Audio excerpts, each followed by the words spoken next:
14 სექტემბერს ახალი საეკლესიო წელი დაიწყო. ამ დღეს მართლმადიდებელი ეკლესია ყოვლისა დაბადებულისა შემოქმედ შესთხოვს აკურთხოს გვირგვინი წელიწადისა.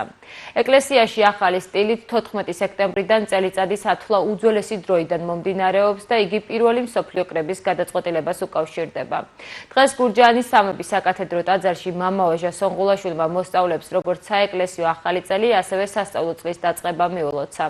სასულიერო პირმა ახალგაზრდები დალოცა, აკურთხა და მათ რჩევები მისცა. გილოცავთ 14 სექტემბერი, ეს არის საეკლესიო ინდიქტიონი, რაც ინდიქტიონი ნიშნავს ახალ წელს.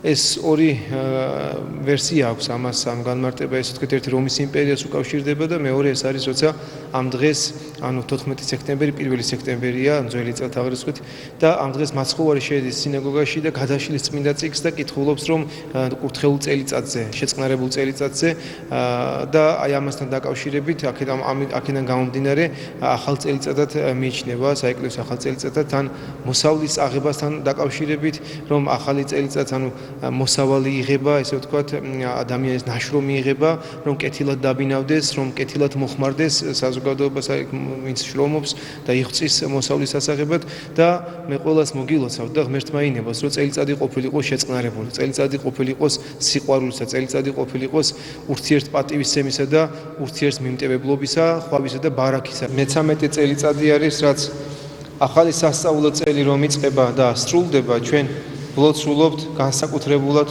ვება ვავედრებთ ყოვლადწმინდა ღვთისმშობელს საქართველოს მომავალს.